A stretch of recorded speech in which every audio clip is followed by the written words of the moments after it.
ഇന്ന് നമ്മൾ നോക്കാൻ പോകുന്നത് മൂന്നാമത്തെ ചാപ്റ്ററായിട്ടുള്ള അനുവാദിക പ്രകാരം എന്ന ചാപ്റ്ററാണ്.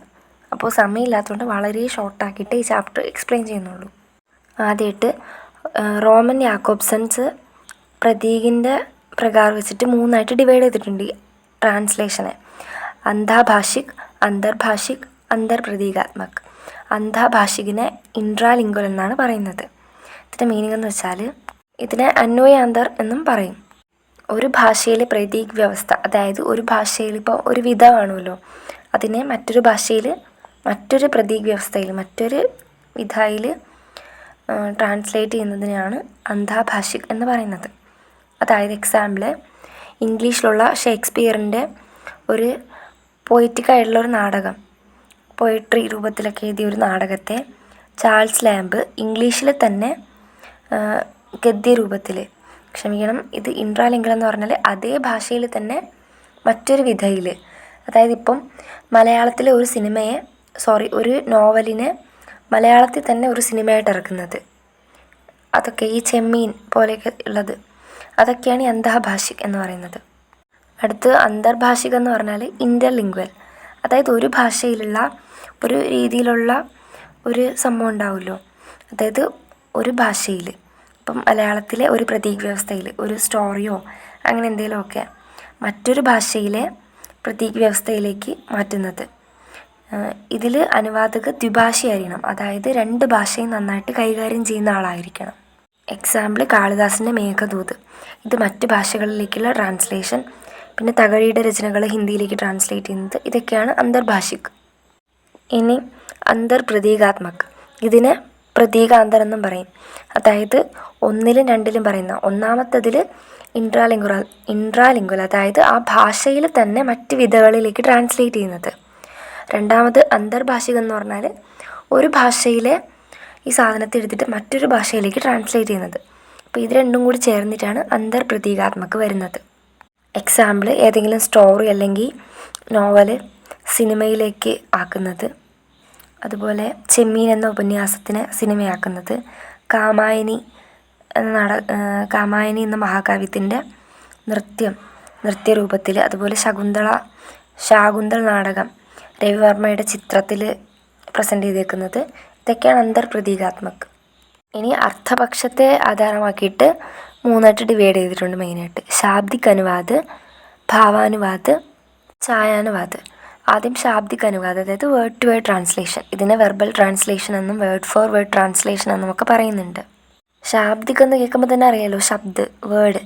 അപ്പോൾ ഒരു ഭാഷയിലെ ഭാവങ്ങളെ മറ്റൊരു ഭാഷയിലേക്ക് ട്രാൻസ്ലേറ്റ് ചെയ്യുന്നത്, അതായത് വേർഡ്സ്, സെൻറ്റൻസസ് അങ്ങനെയുള്ള സാധനങ്ങളൊക്കെ ശ്രദ്ധിച്ചിട്ട് അതിനെ അതുപോലെ മറ്റൊരു ഭാഷയിലേക്ക് മാറ്റുന്നത്, അതാണ് ശാബ്ദിക് അനുവാദ്. മെയിനായിട്ട് അധ്യാത്മക്, അതായത് ഫാക്റ്റ്, അതുപോലെ തക്നീക്കി സാഹിത്യം, അതായത് ടെക്നിക്കൽ, അതായത് ഈ വിജ്ഞാൻ ടെക്നോളജിക്കലായിട്ടുള്ള അങ്ങനത്തെ കാര്യങ്ങളിലൊക്കെയാണ് മെയിനായിട്ട് ശാബ്ദിക് അനുവാദ് യൂസ് ചെയ്യുന്നത്. എക്സാമ്പിൾ, വിജ്ഞാൻ, എൻജിനീയറിംഗ്, വിധി, അങ്ങനത്തെ സംഭവങ്ങൾ. ഇനി ഇതിൻ്റെ കുറവുകളെന്ന് പറഞ്ഞാൽ ഇത് സാഹിത്യ വിഷയങ്ങൾ ചെയ്യുമ്പോഴത്തേക്കിനും ആ ഒരു കറക്റ്റൊരു ഭാവം നമുക്ക് കിട്ടത്തില്ല, അപ്പോൾ അതൊരു അപൂർണമായിട്ട് നിൽക്കും. അതുപോലെ സ്രോതഭാഷയിൽ നിന്ന് ലക്ഷ്യഭാഷയിലേക്ക് മാറ്റുമ്പം ഇതിൻ്റെ വേർഡിൻ്റെ മീനിങ്, അതുപോലെ ആ വാക്യരചനയുടെ ആ ഒരു ഘടന, അതൊക്കെ ഡിഫറെൻ്റാണ്. അപ്പോൾ അങ്ങനെ ചേഞ്ച് ചെയ്യുമ്പോൾ ഈ വേർഡ് ടു വേർഡ് മാറ്റുമ്പം ഈ മൂൽഭാഷയിലുള്ള സാധനം ആ ഒരു ഫീല് അല്ലെങ്കിൽ ആ ഒരു രീതി അതൊന്നും മറ്റേ ലക്ഷ്യഭാഷയിലേക്ക് ആക്കുന്നതിൽ കിട്ടത്തില്ല. അതുപോലെ സ്രോതഭാഷയുടെ പ്രഭാവം ഈ ശാബ്ദിക് അനുവാദം ചെയ്യുമ്പോൾ വല്ലാണ്ട് ലക്ഷ്യഭാഷയിലേക്ക് വരും. അതുകൊണ്ട് തന്നെ അതിലൊരു കൃത്രിമതയും അതിന് ജീവനില്ലാത്തതുപോലെയും ഒക്കെ തോന്നും. അതുപോലെ തന്നെ മനസ്സിലാക്കാൻ ബുദ്ധിമുട്ടായിരിക്കും. ഗമ്യം എന്ന് പറഞ്ഞാൽ മനസ്സിലാക്കാൻ ബുദ്ധിമുട്ടായിരിക്കും. അതുപോലെ ചില സമയത്തൊക്കെ ഭയങ്കര കോമഡി ആയിട്ട് ഈ കൈരളി ചാനലിൻ്റെ ഈ പാട്ടുകളൊക്കെ മാറ്റി നമ്മൾ കേട്ടിട്ടുണ്ട്, അതുപോലെ ഭയങ്കര ഫണ്ണി ആയിട്ടൊക്കെ തോന്നും. ഇനി ഭാവാനുവാദം നോക്കുകയാണെങ്കിൽ ഇതിനെ ഫെയ്ത്ത്ഫുൾ ട്രാൻസ്ലേഷൻ അല്ലെങ്കിൽ സെൻസ് ഫോർ സെൻസ് ട്രാൻസ്ലേഷൻ എന്നാണ് പറയുന്നത്. അതായത് മൂൽകൃതി, നമ്മൾ ഒരു സാധനം വായിച്ചിട്ട് അതിൻ്റെ ഭാവാർത്ഥത്തെ മനസ്സിലാക്കിയിട്ട് അതിനെ വ്യക്തമാക്കുന്നതാണ് ഭാവാനുവാദം. ഇത് ചിലപ്പോൾ ഒരു പാർട്ടായിരിക്കാം, സെൻറ്റൻസ് ആയിരിക്കാം, വേർഡ് ആയിരിക്കാം, അല്ലെങ്കിൽ മൊത്തം കോണ്ടെക്സ്റ്റ് ആയിരിക്കാം. ഇതൊക്കെ വായിച്ചിട്ട് ആ ഭാവം എന്താണോ അതിനെയാണ് ട്രാൻസ്ലേറ്റ് ചെയ്യുന്നത്. ഇത് മെയിനായിട്ടും ഈ സാഹിത്യപരമായിട്ടുള്ള സർജനാത്മക്, അതായത് ക്രിയേറ്റീവായിട്ടുള്ള ലിറ്ററേച്ചറിലൊക്കെയാണ്, കൃതികളിലൊക്കെയാണ് മെയിനായിട്ട് ഈ ഭാവാനുവാദം യൂസ് ചെയ്യുന്നത്. കവിതകൾ, കഥകൾ, അങ്ങനെയുള്ള സംഭവങ്ങളൊക്കെ. ഇനി ഈ ഭാവാനുവാദിൻ്റെ ലിമിറ്റേഷൻസ് എന്തൊക്കെയാണെന്ന് വെച്ചാൽ, നമ്മൾ സ്രോത ഭാഷയിലുള്ള മെയിനായിട്ടുള്ള സാധനം എടുക്കുമല്ലോ, അപ്പോൾ അതിനെ ബേസ് ചെയ്ത് ആണ് ഇത് എഴുതുന്നത്. പക്ഷെ ചില സമയത്ത് ഇത് വായിക്കുമ്പോഴത്തേക്കും ഇത് ഒറിജിനലാണ് എന്ന് തോന്നിപ്പോവും.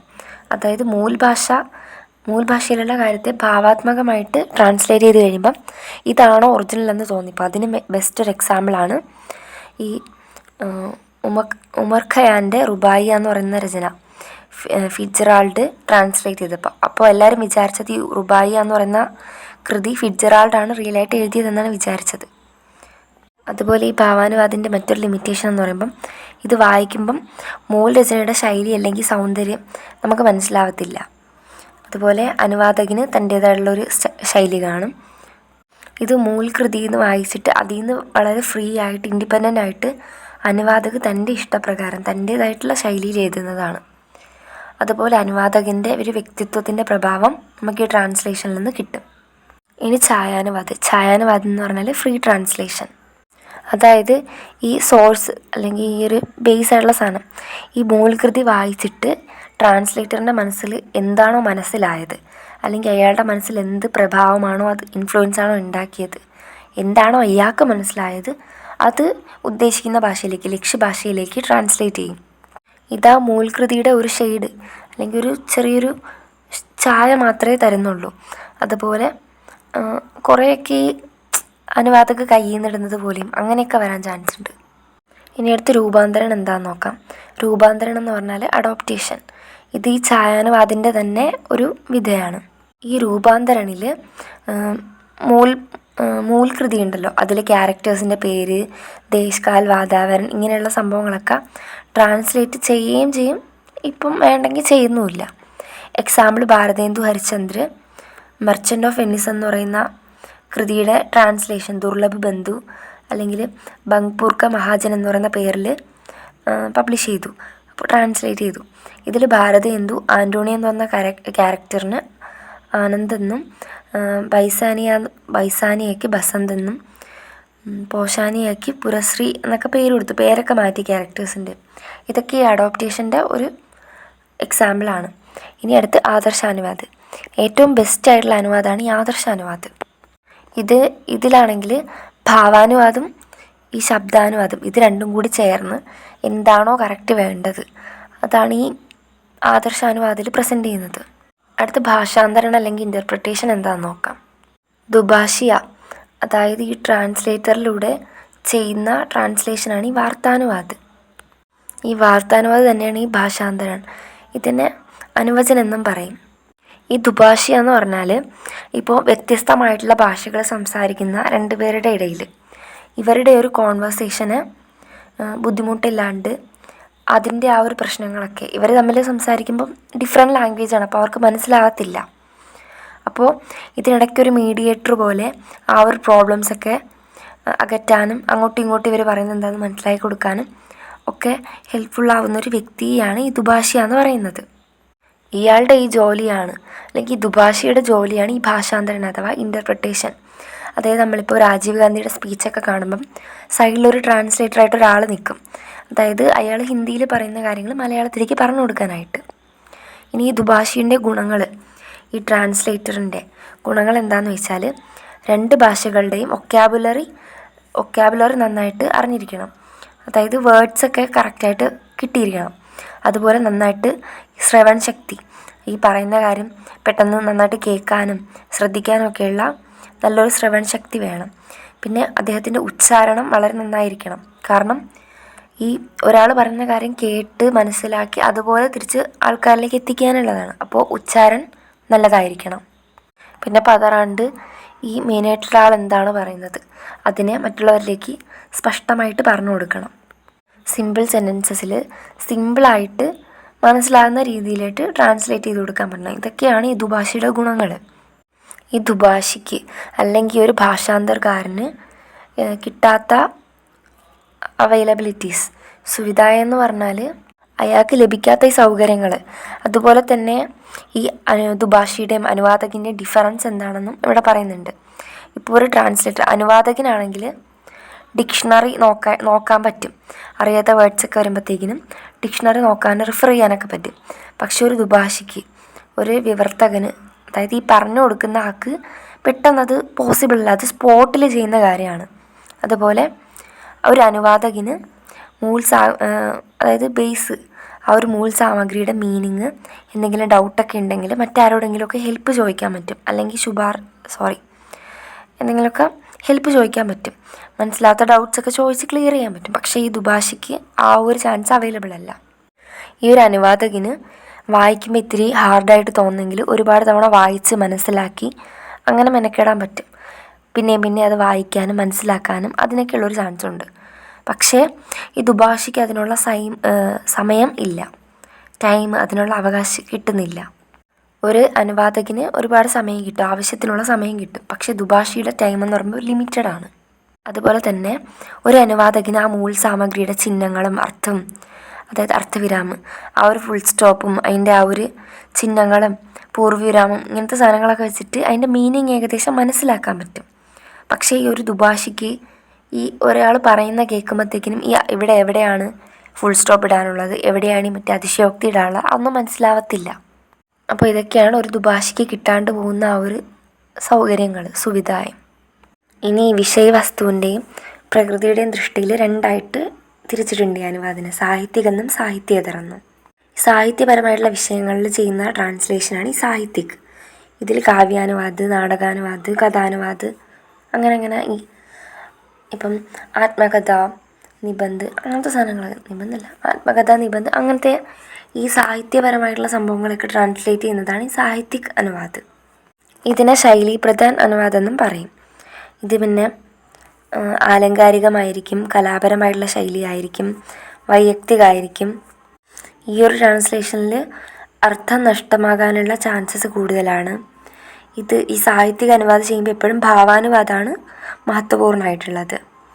പിന്നെ ഇവിടെ പാരിഭാഷിക് ശബ്ദ്, അതായത് ടെക്നിക്കൽ ടെർമിനോളജിയുടെ ആവശ്യം, അനിവാര്യത അധികം അങ്ങനെ ഇല്ല. പിന്നെ ഇവിടെ പുനഃസൃജൻ, അതായത് പിന്നെയും ഒരു ക്രിയേഷൻ ആവശ്യമാണ്. ഇത് പിന്നെ ഒരു അനുഭൂതി, രസാത്മകത, സമതുല്യഭാവ്, ഇങ്ങനത്തെ കാര്യങ്ങളൊക്കെ ഇതിൽ ആവശ്യമാണ്. അതായത് ഇത് വായിക്കുമ്പം ആ വായിക്കുന്ന ആളുടെ ഉള്ളിൽ ഒരു ഫീലൊക്കെ വരണം. ഇതിൽ ഈ ലക്ഷണാർത്ഥം അല്ലെങ്കിൽ വ്യംഗ്യാർത്ഥം, അതായത് ഇൻഡയറക്റ്റ് മീനിങ് ഇല്ലേ, അതൊക്കെ ആയിരിക്കും മെയിനായിട്ടും പ്രമുഖമായിട്ട് വരുന്നത്. അതായത് ഇപ്പം നമ്മൾ ചന്ദ്രനെ പോലത്തെ മുഖം എന്നൊക്കെ പറയുമ്പോൾ അത് ഡയറക്റ്റ് മീനിങ് അല്ലല്ലോ, ചന്ദ്രനെ പോലെ ശോഭയുള്ള എന്നൊക്കെയല്ലേ ഉദ്ദേശിക്കണത്. അപ്പോൾ അതാണ് ഈ ലക്ഷണാർത്ഥ വ്യംഗ്യാർത്ഥം. അതുപോലെ ഇത് സബ്ജക്റ്റീവ് ആയിരിക്കണം. പിന്നെ ഇതൊരു ഘടന അല്ലെങ്കിൽ ഒരു ഇൻസിഡൻറ്റ് ഉണ്ടാക്കേണ്ടത് ആവശ്യമാണ്. ഇനി ഈ സാഹിത്യേതരാണെങ്കിൽ സാഹിത്യപരമല്ലാത്ത വിഷയങ്ങളിൽ മെയിനായിട്ട് സബ്ജക്റ്റ് വൈസ് ഉള്ള ട്രാൻസ്ലേഷൻ, ഇത് നിർവ്വക്തികമായിരിക്കും, വ്യക്തിപരമല്ലായിരിക്കും, അലങ്കാരത്തിനൊന്നും വലിയ പ്രാധാന്യമില്ല, വസ്തുനിഷ്ഠ, അതായത് ഫാക്ട് ബേസ്ഡ് ആയിട്ടുള്ള ശൈലിയായിരിക്കും. ഇത് അർത്ഥം നഷ്ടമാകാനുള്ള ചാൻസസ് വളരെ കുറവായിരിക്കും. കാരണം ഇതിലെപ്പോഴും ശബ്ദാനുവാദമാണ് മെയിനായിട്ട് സാഹിത്യേതര ട്രാൻസ്ലേഷനിൽ ചെയ്യുന്നത്. പിന്നെ ഇവിടെ പാരിഭാഷിക് ശബ്ദാവലിയുടെ ആവശ്യമുണ്ട്. പിന്നെ പുനഃസൃജൻ, അതായത് പിന്നെ ഒരു ക്രിയേഷൻ്റെ ആവശ്യം ഇല്ല. പിന്നെ ആ ഒരു ഘടന, ഇൻസിഡൻറ്റ് വലുതാക്കുന്നത് അസംഭവമായിട്ടുള്ള കാര്യമാണ്. ഇത് ഇൻഫോർമേറ്റീവ് ആയിരിക്കും കുറേ കൂടി. വിജ്ഞാൻ, സയൻസ്, ടെക്നോളജി, ഓഫീസ്, അങ്ങനത്തെ കാര്യങ്ങളില്ലേ, സോഷ്യൽ സയൻസ്, ഇത്തരം വിഷയങ്ങളിലൊക്കെയാണ് മെയിനായിട്ടും ഈ സാഹിത്യേതർ ട്രാൻസ്ലേഷൻ നടക്കുന്നത്. ഇതേ പിന്നെ അഭിധാർത്ത്, അതായത് ഡയറക്റ്റ് മീനിങ് ആയിരിക്കും ഇമ്പോർട്ടൻസ്. ഇനി ഈ എല്ലാത്തിൻ്റെ എക്സാമ്പിൾസ് ഒക്കെ വരുന്നുണ്ട്, എക്സാമ്പിൾസ് നോക്കണം. അതുപോലെ മറ്റു കുറച്ച് അഭിധാർത്ഥക് പ്രധാന അനുവാദ്, വസ്തുനിഷ്ഠത, ലോബ് ഓർ സംയോജൻ, പിന്നെ പാരിഭാഷിക് ശബ്ദാവലി കാ പ്രयोग, വിചാർ പ്രധാൻ വിഷയ കാ അനുവാദ്, ഇതൊക്കെ ജസ്റ്റ് ഒന്ന് നോക്കി വെക്കാം. ഇനി അടുത്ത് സാഹിത്യക് അനുവാദക്ക് പ്രകാരം നോക്കാം. അപ്പോൾ ഈ സാഹിത്യക് അനുവാദിൽ നേരത്തെ പറഞ്ഞ പോലെ കാവ്യാനുവാദ്, നാടകാനുവാദ്, കഥാസാഹിത്യകാനുവാദ്, അങ്ങനത്തെ സാധനങ്ങളൊക്കെയാണ് ഇതിൽ വരുന്നത്. ആദ്യം കാവ്യാനുവാദം നോക്കുകയാണെങ്കിൽ അതായത് കവിതയുടെ ട്രാൻസ്ലേഷനാണ്. ഒരുപാട് പേര് വിചാരിച്ചു വെച്ചേക്കുന്നത് കാവ്യാനുവാദ് അസംഭവമാണെന്നാണ്, അത് നടക്കത്തില്ല എന്നാണ്. കാരണം എന്ന് പറഞ്ഞാൽ ഇതിൻ്റെ റിയാലിറ്റി, ഒരു കാവ്യം, പോയിട്രി എന്ന് പറഞ്ഞാൽ അത്യാവശ്യം പാടുള്ള സാധനമാണ്. അതിൻ്റെ മീനിങ്, വേർഡ്, ശൈലിയൊക്കെ മനസ്സിലാക്കിയെടുക്കാനായിട്ട്. അതുപോലെ അലങ്കാര്, ചന്ത് ഇങ്ങനത്തെ സാധനങ്ങളൊക്കെ ഉള്ളതുകൊണ്ട് ട്രാൻസ്ലേഷൻ ഇച്ചിരി പാടുള്ള കാര്യമാണ്. പക്ഷേ അതൊരിക്കലും അസംഭവം, അതായത് പോസിബിൾ അല്ലാത്ത കാര്യമല്ല. ഇത് ചിലപ്പോൾ ഇക്വലൻ്റായിട്ട് ചെയ്യാൻ പറ്റിയില്ലെങ്കിലും ഏകദേശം അടുത്ത് നിൽക്കുന്ന രീതിയിലൊക്കെ ട്രാൻസ്ലേറ്റ് ചെയ്യാൻ പറ്റും. ഇനി ഇതിൻ്റെ ഡിഫിക്കൽട്ടീസ് എന്ന് പറഞ്ഞാൽ എല്ലാ വേർഡ്സിൻ്റെയും സമാന ശബ്ദം, അതായത് ഇതിൻ്റെ ഇക്വലൻ്റ് ആയിട്ടുള്ള വേർഡ് കിട്ടണം എന്നില്ല. അലങ്കാരങ്ങൾക്ക് മനസ്സിലാക്കണം എന്നില്ല. ചില സമയത്ത് ഈ അലങ്കാരങ്ങളെ ഒക്കെ ട്രാൻസ്ലേറ്റ് ചെയ്യുമ്പം അതുപോലെ കിട്ടാൻ ചാൻസ് ഇല്ല, അത് ഭയങ്കര കഷ്ടപ്പാടായിരിക്കും. അതുപോലെ ഈ ചന്ത്, വൃത്ത് അങ്ങനത്തെ കാര്യങ്ങൾക്കൊക്കെ വായിക്കുന്ന സമയത്ത് കുറച്ച് ബുദ്ധിമുട്ട് വരും. പിന്നെ ട്രാൻസ്ലേഷനിൽ ട്രാൻസ്ലേറ്ററിൻ്റെ വ്യക്തിത്വത്തിൻ്റെ പ്രഭാവം വരും. ഇങ്ങനെ ഒരുപാട് ഡിഫിക്കൽട്ടീസ് ഉണ്ട് കാവ്യാനുവാദം ചെയ്യുമ്പോൾ. അടുത്തിന് നാടകാനുവാദം നോക്കാം. നാടകാനുവാദം എന്ന് പറഞ്ഞാൽ ഒരു നാടകത്തിൻ്റെ ട്രാൻസ്ലേഷൻ. ഇത് ക്രിയേറ്റീവ് ആയിരിക്കും, ശൈലിക്കും അങ്ങനത്തെ കാര്യങ്ങൾക്കൊക്കെ കുറച്ച് പ്രാധാന്യമുണ്ട്. ഈ ട്രാൻസ്ലേറ്റർ ഒരു നാടകം വായിച്ചിട്ട് ചെയ്യുന്നതാണ് ഈ നാടകാനുവാദം. അപ്പോഴത്തേക്കിനും ഇത് 2 ടൈപ്പായിട്ടുണ്ട്, പഠനീയും അഭിനയയും. അതായത് നാടകങ്ങൾ നമ്മളിപ്പം ഈ ബുക്ക് രൂപത്തിലൊക്കെ അങ്ങനെ വായിക്കാൻ പറ്റുന്ന രീതിയിലും കിട്ടും, നമ്മൾ സ്റ്റേജിൽ കാണുന്ന അഭിനയം ആ രീതിയിലും കിട്ടും. അപ്പോൾ ഈ നാടകിൻ്റെ ട്രാൻസ്ലേഷനിൽ ഉണ്ടാകുന്ന പ്രശ്നങ്ങളെന്ന് പറഞ്ഞാൽ ആദ്യം സ്റ്റേജിനെ പറ്റിയിട്ട് നന്നായിട്ടൊരു അറിവ് വേണം. അതുപോലെ നമ്മളെ മൂൽ നാടകം ഏതാണോ എടുക്കുന്നത് അതിൻ്റെ സ്റ്റേജ് ഒക്കെ പോലെ ആയിരിക്കത്തില്ല നമ്മൾ ഏത് ഭാഷയിലേക്കാണോ മാറ്റാൻ പോകുന്നത് അവിടുത്തെ സ്റ്റേജും അങ്ങനത്തെ കാര്യങ്ങളൊക്കെ. അപ്പോൾ അതിൽ ശ്രദ്ധിക്കണം. അതായത് ഈ സ്റ്റേജിൻ്റെ അലങ്കാരങ്ങൾ, സാജ്സജ്ജ, അതിൻ്റെ അറേഞ്ച്മെൻറ്റ്സ്, ലൈറ്റ്, പ്രകാശ് പ്രഭാവ്, ധ്വനി സംയോജനം, ആ സൗണ്ട് എഫക്ട്സ്, ഇതെല്ലാം മനസ്സിലാക്കിയിട്ട് വേണം ഈ ട്രാൻസ്ലേറ്റ് ചെയ്യുന്ന ഭാഷയിലുള്ള സ്റ്റേജ് എങ്ങനെയാണ്, അതിൻ്റെ ഈ ലൈറ്റ്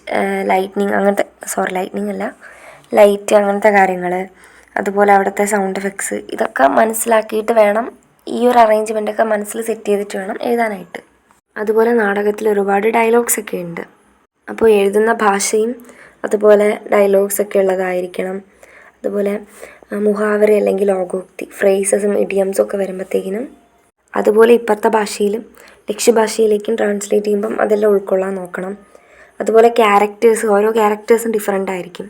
അപ്പോൾ അവരുടെ ഭാഷാശൈലി, അവരുടെ സൗണ്ട്, അവരുടെ വേർഡ്സ്, രൂപം, ഇങ്ങനത്തെ കാര്യങ്ങളൊക്കെ ശ്രദ്ധിച്ചിട്ട് വേണം ട്രാൻസ്ലേറ്റ് ചെയ്യുമ്പോൾ അതിനൊരു അനുകൂലമായിട്ടുള്ള ഭാഷാശൈലി അങ്ങനെയൊക്കെ കൊടുത്തിട്ട് വേണം എഴുതാനായിട്ട്. ഓരോ കൾച്ചറിലും ഒരു നാടകത്തിൻ്റെ സ്റ്റേജും അതിനെ പറ്റിയിട്ടുള്ള ചിന്തകളും വ്യൂസും അങ്ങനത്തെ കാര്യങ്ങളൊക്കെ ഡിഫറെൻ്റ് ആണ്. അപ്പോൾ ഇതിനെയൊക്കെ പറ്റിയിട്ട് ഓരോ സംസ്കൃതി, ഓരോ കൾച്ചറിനെയും അറിഞ്ഞിട്ട് വേണം ചെയ്യാനായിട്ട്. ഇപ്പോൾ ഏത് ഭാഷയിൽ നിന്നാണോ ചെയ്യുന്നത് അവരുടെ കൾച്ചറും ചെയ്യാൻ പോകുന്ന ഭാഷയുടെ കൾച്ചറും അതൊക്കെ അറിഞ്ഞിരിക്കണം. അതായിട്ട് കഥാസാഹിത്യത്തിൻ്റെ അനുവാദം, അതായത് ഒരു ഉപന്യാസ സ്റ്റോറിയൊക്കെ ട്രാൻസ്ലേറ്റ് ചെയ്യുന്നത് ഇത് വളരെ ഈസിയാണ്. മറ്റേ കാവ്യമൊക്കെ കണക്കല്ല, കുറച്ചുകൂടി ഈസിയാണ്. അപ്പോൾ ഭാഷയുടെ ലിമിറ്റേഷൻസൊക്കെ മറികടന്ന് ഈസിയായിട്ട് ട്രാൻസ്ലേറ്റ് ചെയ്യാൻ പറ്റും. ഇതിൻ്റെ ദേശകാല്, കൾച്ചർ, ഇതിനൊക്കെ മഹത്വമുണ്ട്. ഈ കഥാസാഹിത്യം എന്ന് പറയുമ്പം മനുഷ്യരുടെ ആ ഒരു ജീവൻ്റെ ഒരു കോപ്പി അല്ലെങ്കിൽ ഒരു പിക്ചർ തന്നെയാണ് ഈ കഥാസാഹിത്യം എന്ന് പറയുന്നത്.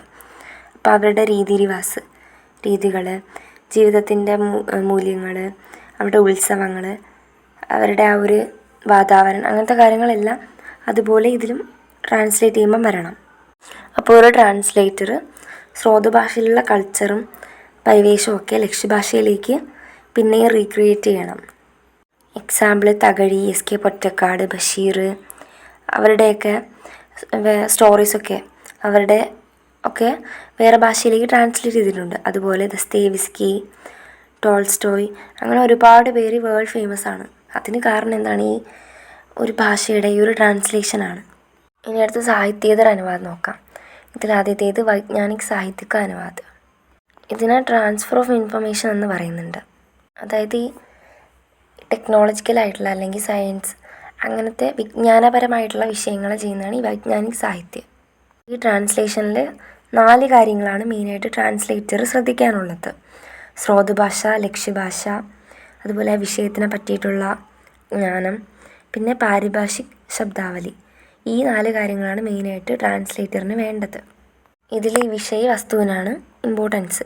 അതുപോലെ തത്യാത്മകത, അതായത് ഫാക്റ്റ്, അതുപോലെ ഇൻഫർമേറ്റീവായിട്ടുള്ള കാര്യങ്ങളൊക്കെയാണ് ചെയ്യുന്നത്. അതുകൊണ്ട് തന്നെ ഇതിൽ ശൈലിക്കൊന്നും വലിയ ഇമ്പോർട്ടൻസ് ഇല്ല. ഈ വൈജ്ഞാനിക സാഹിത്യത്തിൻ്റെ ആധാർശില എന്ന് പറയുന്നത് തന്നെ പാരിഭാഷിക് ശബ്ദാവലിയാണ്. Technical terminology. പിന്നെ ഈ ട്രാൻസ്ലേഷന് ക്ലാരിറ്റി വേണം, സിമ്പിളായിരിക്കണം, ഡയറക്റ്റ് ആയിരിക്കണം, അഭിധാപ്രധാനായിരിക്കണം, ഭാഷ ഡയറക്റ്റ് ആയിരിക്കണം. പിന്നെ വസ്തുനിഷ്ഠ, അതായത് ഫാക്ട് ബേസ്ഡ് ആയിരിക്കണം, ശരിയായിട്ടുള്ള കാര്യമായിരിക്കണം. സുബോധ്, അതായത് മനസ്സിലാക്കാൻ പറ്റുന്നതായിരിക്കണം, ഒരു സ്റ്റാൻഡേർഡുള്ള ഒരു ഭാഷയായിരിക്കണം. ടെക്നിക്കൽ ടെർമിനോളജി യൂസ് ചെയ്യണം. ഇനി അത് യൂസ് ചെയ്യാൻ പറ്റിയിട്ടില്ല എന്നുണ്ടെങ്കിൽ ലിപ്യന്തരം ചെയ്ത് അതിൻ്റെ ആ വേർഡ് അതുപോലെ ഇല്ലയെന്നുണ്ടെങ്കിൽ ലിപ്യന്തരം ചെയ്തിട്ട് അതിൻ്റെ ആ ഒരു ഡിസ്ക്രിപ്ഷനൊക്കെ പാദടിപ്പണിയോ കോഷ്ടകമോ അങ്ങനെയൊക്കെ കൊടുത്തിട്ട് ഡിസ്ക്രിപ്ഷൻ താഴത്ത് കൊടുക്കണം. ഇങ്ങനത്തെ കാര്യങ്ങളൊക്കെ ഒരുപാട് കാര്യങ്ങൾ ശ്രദ്ധിക്കാനുണ്ട്. ഇനി വൈജ്ഞാനിക സാഹിത്യത്തിൻ്റെ പ്രോബ്ലംസ് എന്തൊക്കെയാണെന്ന് വെച്ചാൽ, ആദ്യം പാരിഭാഷിക് ശബ്ദാവലീൻ്റെ അഭാവ്. അതായത് പരമ്പരാഗതമായിട്ട് ഒരു ഡിക്ഷണറി നമ്മുടെ കയ്യിൽ കാണും, അതിൽ പുതിയതായിട്ട് വന്ന വേർഡ്സൊക്കെ ആഡ് ചെയ്യണമെന്നില്ലല്ലോ. അപ്പോൾ അങ്ങനെ വരുമ്പോഴത്തേക്കിനും ഈ പണ്ടത്തെ കുറച്ച് ഫീൽഡേ ഉണ്ടായിരുന്നുള്ളൂ. ഇന്നിത് ഡെവലപ്പായി ഒരുപാട് ഫീൽഡായിട്ട് ഇങ്ങനെ വ്യാപിച്ച് കിടക്കുകയാണ്. അപ്പോൾ ആ വിഷയ വൈവിധ്യതയ്ക്ക് അനുസരിച്ച് വാക്കുകളുടെയും അവൈലബിലിറ്റി വേണം. അതാണ് ഈ പാരിഭാഷിക് ശബ്ദാവലിക്ക് അഭാവ് എന്ന പ്രോബ്ലത്തിൽ പറയണത്.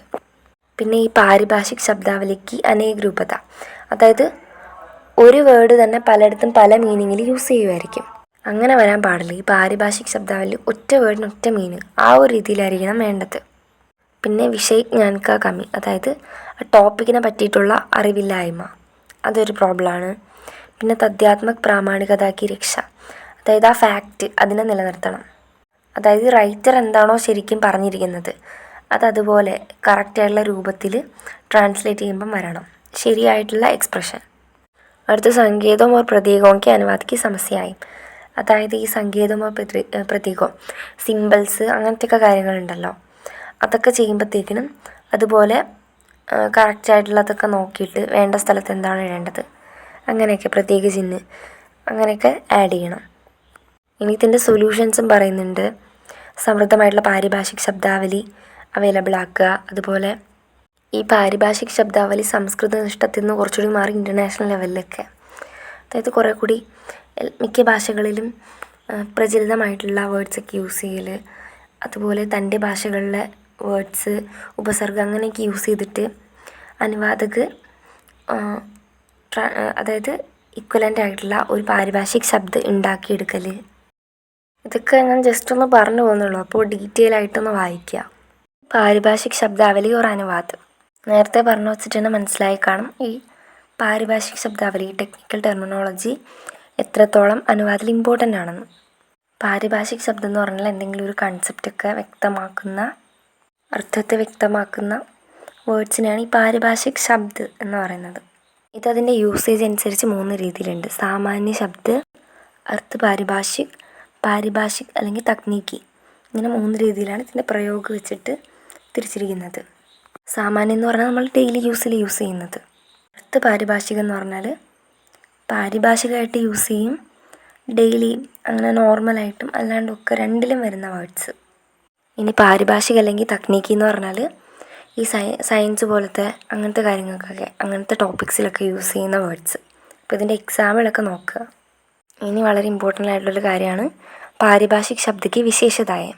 നേരത്തെ പറഞ്ഞ പോലെ ഈ പാരിഭാഷിക് ശബ്ദ് എന്തെങ്കിലും ഒരു കൺസെപ്റ്റിനെയാണ് ഒരു വേർഡ് പ്രസൻറ്റ് ചെയ്യുന്നത്. ആ വേർഡിലൂടെ അത് ഉദ്ദേശിക്കുന്ന ആ ഒരു അർത്ഥം വളരെ സ്പഷ്ടമാകുകയും മനസ്സിലാവുകയൊക്കെ ചെയ്യും. പിന്നെ അത് പ്രൊനൗൺസ് ചെയ്യാൻ വേണ്ടിയിട്ട് ഈസി ആയിരിക്കണം. പിന്നെ ഇത് ചെറുതായിരിക്കണം, യൂസ് ചെയ്യാനായിട്ട് ബുദ്ധിമുട്ടൊന്നും ഉണ്ടാകാൻ പാടില്ല. പിന്നെ ഈ നമ്മുടെ ധാതുവായിട്ട് അതിൻ്റെ ഉപസർഗ് പ്രത്യേക ചേർത്തിട്ട് ഒരുപാട് ഇങ്ങനത്തെ വേർഡ്സൊക്കെ ഉണ്ടാക്കിയതായിട്ട് കുറേ എക്സാമ്പിൾസൊക്കെ പറയുന്നുണ്ട്. അതായത് ഈ നിയം എന്ന വേർഡിൽ നിന്ന് അതിനിയം, പരിനിയം, ഉപനിയം അങ്ങനെയൊക്കെ പറഞ്ഞിട്ട്. പിന്നെ ഈ പാരിഭാഷിക് ശബ്ദ് അതിന് ഒരു ഏകരൂപത, അതായത് അനേക രൂപത വരാൻ പാടില്ല, അതായത് അനേകം മീനിങ്സ് വരാൻ പാടില്ല, ഒറ്റ മീനിങ് ഒക്കെ ആയിരിക്കും. അതായത് ഏകരൂപത എന്ന് പറഞ്ഞാൽ ഏത് ഭാഷ എടുത്താലും ആ ഒരു വേർഡിന് ഒരേ മീനിങ് ആയിരിക്കും. ഇപ്പോൾ ഓക്സിജൻ, ഹൈഡ്രജൻ അങ്ങനത്തെയൊക്കെ ഏത് ഭാഷയിലെടുത്താലും അതേ പേരായിരിക്കും. അതാണ് ഏകരൂപത എന്ന് പറയുന്നത്. പിന്നെ പ്രമുഖമായിട്ടുള്ള മെയിനായിട്ടുള്ള മീനിങ്ങിനെ വ്യക്തമാക്കുന്ന ഒറ്റ വേർഡ് ആയിരിക്കണം. അതായത് ഈ പാരിഭാഷിക് ശബ്ദിന് പര്യായവാചി ഉണ്ടാവാൻ പാടില്ല. എക്സാമ്പിൾ അധികാരി, പ്രാധികാരി, കർമ്മചാരി അങ്ങനത്തെ വേർഡ്സ്. ഇനി അടുത്ത അനുകൂലൻ അല്ലെങ്കിൽ അഡാപ്റ്റേഷൻ. ഈ അഡാപ്റ്റേഷൻ്റെ മീനിങ് എന്ന് പറഞ്ഞാൽ ആ ഒരു വേർഡ് ഭാഷയ്ക്ക് അനുകൂലമായിരിക്കണം. അതായത് അല്ലെങ്കിൽ ധ്വനി ബേസ് ചെയ്തിട്ട് ഇത് ധ്വന്യാനുകൂലമായിരിക്കും അല്ലെങ്കിൽ ശബ്ദാനുകൂലമായിരിക്കും. എക്സാമ്പിൾ എൻജിൻ എന്ന് പറയുന്ന ഇംഗ്ലീഷ് വേർഡ്, അതിൽ നിന്നാണ് ഹിന്ദിയിലേക്ക് ഇഞ്ചൻ എന്ന് പറയുന്നത്. അതുപോലെ ടെക്നിക്കിൽ നിന്ന് തക്നീക്ക്, അക്കാഡമിയിൽ നിന്ന് അക്കാദമി, റസീപ്റ്റിൽ നിന്ന് റസീദ്, ഇങ്ങനത്തെ വേർഡ്സൊക്കെ വന്നില്ല, അതാണ് അഡാപ്റ്റേഷൻ. സഞ്ചയനം എന്ന് പറഞ്ഞാൽ ഭാരതീയ ഭാഷകൾ, ഉപഭാഷകൾ, ബോലി ഇതൊക്കെ ഉപയോഗിക്കുന്ന വേർഡ്സിനെ പാരിഭാഷിക് ഗ്രൂപ്പിലേക്ക് പ്രയോഗിക്കുന്നതാണ് സഞ്ചയനം എന്ന് പറയുന്നത്. ഇനി അനുവാദിൽ പാരിഭാഷിക് ശബ്ദാവലിയുടെ മഹത്വം എന്താണെന്ന് നോക്കാം. അതായത് ഈ മൂൽ വിഷയം എന്താണോ മെയിനായിട്ടുള്ള വിഷയം അതിൻ്റെ ശരിയായിട്ടുള്ള സംപ്രേഷണം, അത് ശരിയായിട്ട് എത്തിക്കൽ. പിന്നെ ഇത് കൺസെപ്റ്റ് കാണിക്കുന്നതായിരിക്കണം, ജ്ഞാനാത്മകമായിരിക്കണം, അതായത് വിജ്ഞാനപരമായിരിക്കണം, അങ്ങനെ കുറച്ച് കാര്യങ്ങളൊക്കെ പറയുന്നുണ്ട്. ഇനി അടുത്ത് കാര്യാലയീൻ അനുവാദ്. കാര്യാലയം എന്ന് പറഞ്ഞാൽ ദഫ്തർ അല്ലെങ്കിൽ ഓഫീസ്. ഈ ഓഫീസിലൊക്കെ മെയിനായിട്ട് 2 ഭാഷകളിൽ ആയിരിക്കും കാര്യങ്ങൾ നടക്കുക. മെയിനായിട്ട് ഇപ്പോൾ ഇംഗ്ലീഷിലൊക്കെ ആയിരിക്കും നടക്കൽ. അപ്പോൾ സാധാരണക്കാർക്ക് അതൊന്നും വായിക്കാൻ അറിയില്ലായിരിക്കും. അപ്പോൾ അവരുടെ ഭാഷയിലേക്ക് പറഞ്ഞു കൊടുക്കാനും ഹെൽപ്പ് ചെയ്യാനൊക്കെ ഒരാളുണ്ടാവും. ഈ പേപ്പർ വർക്ക്സ് അല്ലെങ്കിൽ എന്തെങ്കിലും നിർദ്ദേശ്, നോട്ടീസ് അങ്ങനത്തെ കാര്യങ്ങളൊക്കെ ചെയ്യുമ്പം എല്ലാം 2 ഭാഷകളിൽ നടത്തും.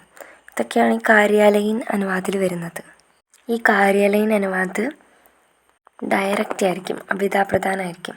പിന്നെ ഇതിൻ്റെ ഭാഷ സരളം, സിമ്പിളും സ്മൂത്തും മനസ്സിലാക്കാൻ പറ്റുന്നതും ആയിരിക്കും. അതുപോലെ ഇൻഫോർമേറ്റീവ് ആയിരിക്കും. ഒറ്റ മീനിങ്ങുള്ള ഏകാർത്ഥി ശബ്ദമായിരിക്കും ഇതിൽ യൂസ് ചെയ്യുന്നത്. അതുപോലെ ഇതിൽ പാരിഭാഷിക ശബ്ദാവലിയൊക്കെ യൂസ് ചെയ്യും. ഇനി ഇതുപോലെ ഇതിൻ്റെ പ്രോബ്ലംസ്, സൊല്യൂഷൻസ് ഒക്കെ ഒന്ന് നോക്കി വയ്ക്കുക. അടുത്തത് ജനസഞ്ചാർ മാധ്യമം. ജനസഞ്ചാർ മാധ്യമം അതിൻ്റെ അനുവാദം. ജനസഞ്ചാർ മാധ്യമം എന്ന് പറയുമ്പോൾ മാസ് കമ്മ്യൂണിക്കേഷൻ, നമ്മുടെ റേഡിയോ, TV അങ്ങനത്തെ കാര്യങ്ങളൊക്കെയാണ് ഇതിൽ വരുന്നത്. പാരമ്പരിക് സഞ്ചാർ മാധ്യമമാണ് ലോകഗീത്, ലോകഗാഥ, ലോകകഥ, ലോകനാട്യം, കട്ട്പുതലി എന്നിവയൊക്കെ. ഇപ്പോഴത്തെ ആധുനിക ജനസഞ്ചാർ മാധ്യമത്തിനകത്ത് വരുന്നത് സമാചാർ പത്രപത്രികയും, radio, television, film, computer, internet ഇങ്ങനത്തെ കാര്യങ്ങളൊക്കെ. നമുക്ക് ലോകത്ത് എവിടെ നടക്കുന്ന കാര്യങ്ങളും അറിയാൻ പറ്റുന്നുണ്ട്. അപ്പോൾ ഈ മീഡിയാസ് അതിനൊക്കെ ഒരുപാട് ഹെൽപ്പ് ചെയ്യുന്നുണ്ട്. അങ്ങനെ മീഡിയാസ് വഴി ഒരുപാട് ട്രാൻസ്ലേഷനൊക്കെ നടക്കുന്നുണ്ട്. അത് ഞാൻ ഡീറ്റെയിൽ ആയിട്ട് പറയുന്നില്ല, അത് നമുക്ക് അറിയുന്ന കാര്യമാണ്. അതൊക്കെ ജസ്റ്റ് ഒന്ന് വായിച്ച് വയ്ക്കാം. പിന്നെ അടുത്തിനി മെഷീനി അനുവാദ്, അത് ഒമിറ്റഡ് ആണ്, അതുകൊണ്ട് അത് പറയുന്നില്ല. ഈ ചാപ്റ്ററിന് ലാസ്റ്റ് വരുന്നത് മുഹാവരെ ഓർ ലോകോക്തിയോങ്കി അനുവാദ്, അതായത് ഈ പഴഞ്ചൊല്ല്, ശൈലി അങ്ങനത്തെ കാര്യങ്ങളൊക്കെ, ഇഡിയംസ്. ഇതിലിപ്പോൾ ഒരു ഭാഷയിലുള്ള ലോകോക്തി അല്ലെങ്കിൽ ഒരു ഭാഷയിലുള്ള ഒരു ശൈലിയാണല്ലോ, എന്തെങ്കിലും ഒരു പഴഞ്ചൊല്ലോ അങ്ങനെ എന്തെങ്കിലും മറ്റൊരു ഭാഷയിലേക്ക്, ലക്ഷ്യഭാഷയിലേക്ക് കണ്ടുപിടിക്കുക. അത് ഇത്തിരി പാടുള്ള കാര്യമാണ്. ഓരോ ഭാഷയിലെയും ഈ ലോകോക്തി, മുഹാവര അതിനൊക്കെ ആ ഒരു ഭാഷയിലെ ഭാവവും അങ്ങനത്തെ കാര്യങ്ങളൊക്കെ ആയിട്ട് ബന്ധമുണ്ട്. അപ്പോൾ ഇതേ മീനിങ്ങുള്ള, ഇതേ ശൈലിയിൽ വരുന്നൊരു സാധനം അപ്പുറത്തെ ഭാഷയിൽ നിന്ന് കണ്ടുപിടിക്കുക എന്ന് പറയുന്നത് ഇത്തിരി ടാസ്ക്കാണ്. ഇപ്പോൾ എക്സാമ്പിൾ നോക്കുകയാണെങ്കിൽ ആപ്പിൾ ഓഫ് വൺ ഐ, കണ്ണിലെ കൃഷ്ണമണി എന്നൊക്കെ നമ്മൾ മലയാളത്തിൽ പറയും.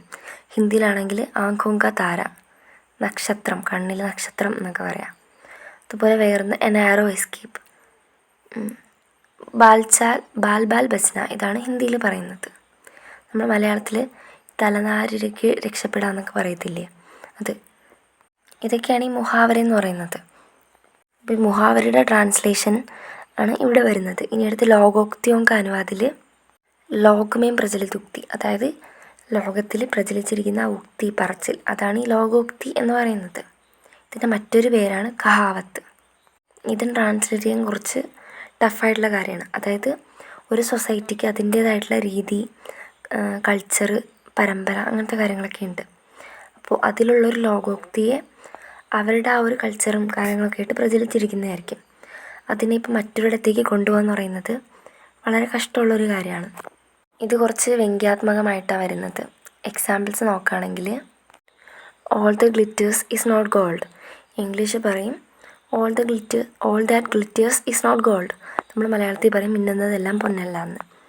അതുപോലെ കില്ലിങ് 2 ബേർഡ്സ് വിത്ത് 1 സ്റ്റോൺ, അതായത് ഒരു വെടിക്ക് 2 പക്ഷി നമ്മൾ മലയാളത്തിൽ പറയും. അപ്പോൾ ഇതൊക്കെ ജസ്റ്റ് ഒന്ന് 4 മാർക്കിനും ഒക്കെ എഴുതാൻ കണക്കിനൊക്കെ ഒന്ന് നോക്കി വയ്ക്കുക. ടൈമില്ലാത്തതുകൊണ്ടാണ് ഇത്രയും ഷോർട്ടാക്കിയിട്ട് പറഞ്ഞു പോയത്.